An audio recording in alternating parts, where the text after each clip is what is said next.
en términos del contenido. Vamos a conversar con Néstor Díaz. ¿Quién es Néstor Díaz? No se confunda por la juventud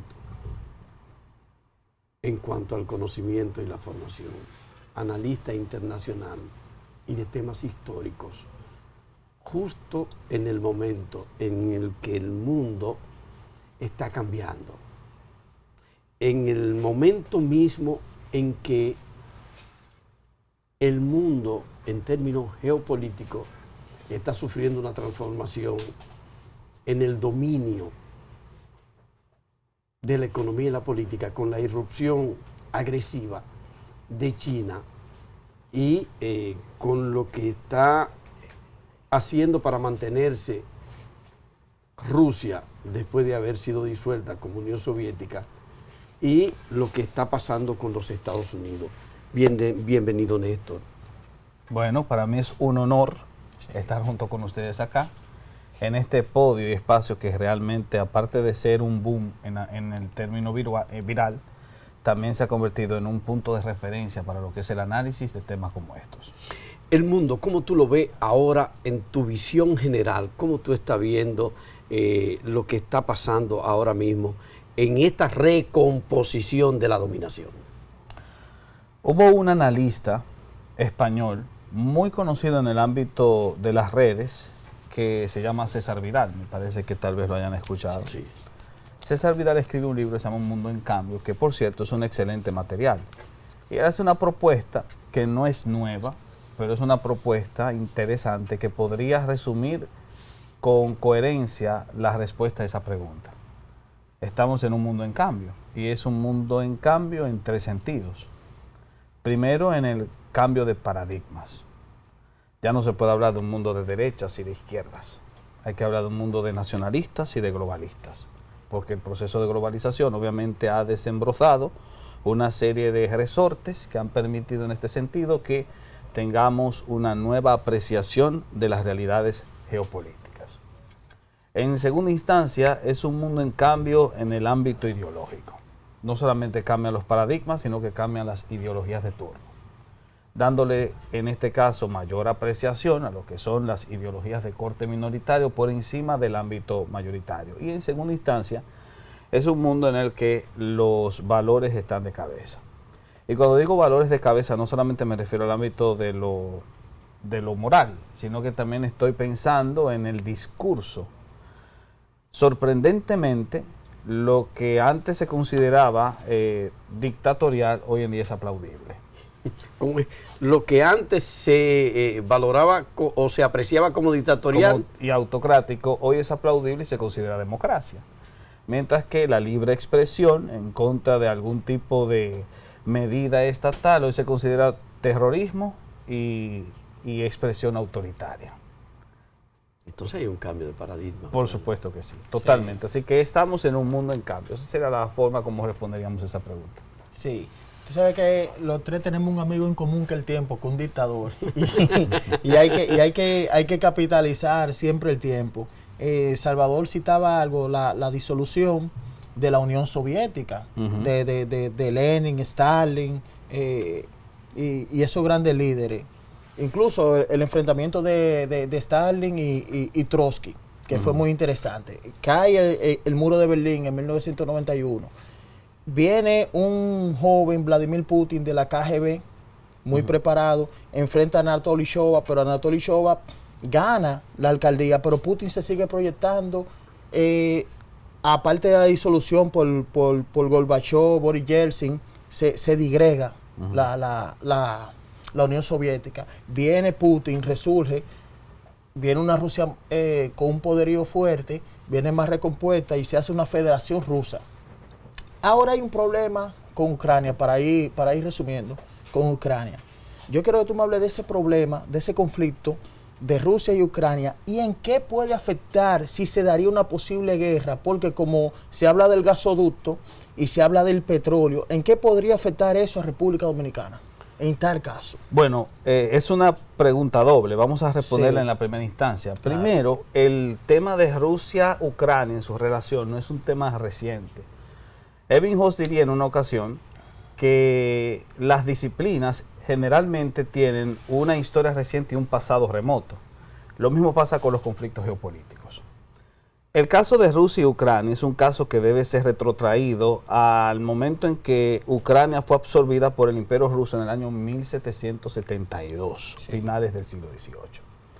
En ese momento el Imperio Ruso absorbe el territorio de lo que antes fue el Hetmanato cosaco, que en ese caso compondría dos naciones, que eran Lituania y Ucrania, y a partir de esa fusión o absorción, los rusos impusieron una política de discriminación sobre la población ucraniana, hasta el punto tal de que intentaron hacer una transculturización forzosa al puro estilo de lo que pasaría en 1822 con el tema de Haití y República Dominicana.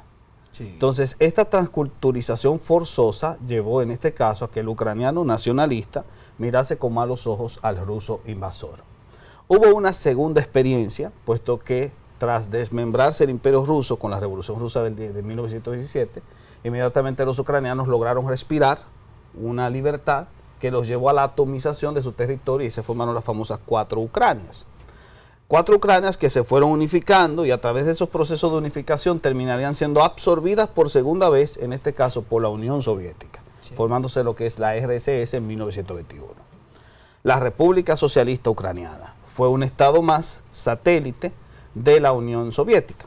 A partir de ahí, tras el desmembramiento de la Unión Soviética, otra vez los ucranianos respiran un aire de libertad y se forma entonces el Estado Autónomo de Ucrania. Pero sorprendentemente, mientras fueron parte de la Unión Soviética, los ucranianos también recibieron una política de rusificación en el que se les impuso una transculturización forzosa y al mismo tiempo se desarrollaron pogromos que llevaron a 4 millones de ucranianos a la muerte en el año 1933 por parte de las autoridades rusas. Así que nosotros vamos a ver una relación tirante en la que históricamente los ucranianos rechazan todo lo que sea ruso por el hecho de que los rusos han sido en este sentido discriminadores en sus políticas de aplicación con los ucranianos. Por supuesto que cuando llegamos al tema actual, lo que vamos a encontrar es un intento nuevo por parte de una Rusia que se está fortaleciendo a través de la política expansionista nacida de la concepción nacionalista de Putin, para en ese sentido absorber a esta Ucrania como tal,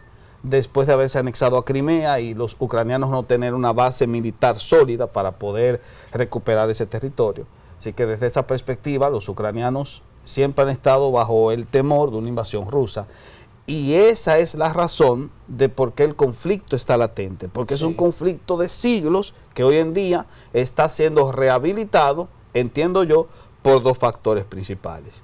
Primero, por la política expansionista de la propia Rusia actual, y en segunda instancia porque el freno occidental se está diluyendo debido a que el coloso más importante de Occidente, que es Estados Unidos, hoy en día está administrado por una administración que se debilita poco a poco debido a la ineptitud del primer mandatario estadounidense. Sí. Así que desde esa perspectiva nosotros podríamos ver ese enlace, ese conflicto. Ahora, respondiendo a la segunda parte de tu cuestionante, ¿cómo afectaría en el ámbito geopolítico internacional? Creo que aquí se ha hablado mucho de cómo sería impactado el tema de del gasoducto, del crudo, el incremento del crudo, que por cierto hubo un analista que llegó a especificar, lo que se llamaba un analista de apellido Gatón, que llegó a especificar que lamentablemente nos va a afectar mucho más en República Dominicana porque no hemos especulado el precio del crudo, tomando en consideración la posibilidad de que estalle ese conflicto geopolítico. Sí. Entonces, en base a eso, nos podría afectar muchísimo en el tema del crudo. Pero el crudo no es lo único que se va a afectar. Se van a afectar 3 elementos importantes que tienen que ver con el alimento y con la producción comercial. Se dice que el aluminio va a ser afectado porque Rusia es uno de los primeros promotores de la producción de aluminio en el mundo. Es uno de los primeros. Se afectaría la producción de trigo y de cereal. El trigo y el cereal también se aumentaría el precio, la inflación, porque los rusos son también los que proveen ese tipo de materia prima en términos de alimentación. Y por supuesto que si en dado caso se desarrolla un conflicto a causa de la presión de Occidente para que ese conflicto se dé, En ese sentido, entonces, los rusos podrían coartar el envío del suministro de trigo y cereal, y eso directamente nos afectaría a nosotros, específicamente con la subida del precio del pan, que es un artículo de consumo necesario y, por así decirlo, universal. Finalmente, aparte del incremento en el consumo del trigo, del cereal, de la producción de aluminio, del oleoducto, en este caso de los precios del barril de petróleo, también nosotros tendríamos un descenso directamente en las inversiones de la bolsa. Esto se ha tratado de analizar con mayor precisión, pero es posible que sea afectado, en este caso, el yen japonés, que se ha afectado también el dólar americano, por una cuestión de enlaces que se dan dentro del mercado bursátil de la bolsa de valores. Así que podríamos estar a la expectativa de una caída de la bolsa que, en cierto sentido, no es tan seguro como sí sería de seguro el hecho de que incrementen los precios del trigo, del cereal, del aluminio y del petróleo. ¿Cómo va quedando el mundo en términos de dominación? China, Rusia, Estados Unidos. ¿Qué va a pasar con Estados Unidos? ¿Qué va a pasar con nosotros, con una China que está agresiva entrando en América Latina también? Bueno, creo que nosotros estamos viendo lo que en historia se conoce un cambio de eje. Los grandes imperios tienen etapas elevadas en los picos y luego entonces vienen las caídas inevitables. Y las caídas de los imperios siempre son anunciadas por una serie de factores, entre los cuales se incluye el debilitamiento de las estructuras internas de ese imperio. Y en este sentido, las debilitaciones de esas estructuras en el ámbito político y en el ámbito social, al final entonces dan paso a que ese coloso no tenga autoridad directa para poder intervenir en la situación internacional. Así que, sin lugar a dudas, lo que podría pasar es que Estados Unidos ya vaya colapsando como imperio si se mantiene con una política de debilitamiento como la que percibe actualmente, y en dado caso veríamos el refortalecimiento de los gigantes orientales, en este caso China y sobre todo Rusia, que debo decir se encuentra en una fase de apogeo debido a que las fortalezas internas o las estructuras internas de esa nación se están fortaleciendo más y más. República Dominicana, así brevemente, ¿en qué situación queda frente a ese cuadro? ¿Qué le puede esperar? ¿Qué puede hacer? Sin duda alguna, República Dominicana desde la segunda mitad del siglo XIX depende demasiado de Estados Unidos. Es una relación, dicho sea de paso, ya algunos la llaman parasitaria, otros la llaman coyuntural, pero esa relación no se puede revocar de la noche a la mañana, así que sin duda alguna, ante el cambio del eje, nosotros nos veríamos afectados en todos los sentidos. Gracias, muchas gracias. Yo creo que apenas empieza esta conversación, Sí. porque requiere de más tiempo para su análisis por parte. Creo que si Ariel así lo entiende, sería bueno que nosotros pudiéramos conversar contigo, Néstor, en la próxima semana. No hay ningún inconveniente para mí. Un poco más Más largo, ampliado. más ampliado, porque no creo que esto pase de la noche a la mañana. Eso es cierto. Y hay que ver cómo va a impactar el mundo el fortalecimiento del Producto Interno Bruto de China, el desenvolvimiento tan grande de las exportaciones y la crisis y hasta dónde ha impactado todo el tema de los fletes, de los cargos, de los contenedores a países como el nuestro. Aquí hay contenedores que llegaban, aquí hay fletes que llegaban a un costo de $1.300 un contenedor y se dispararon a 3.600 en cosa de menos de 2 meses. Y algo arrastra eso.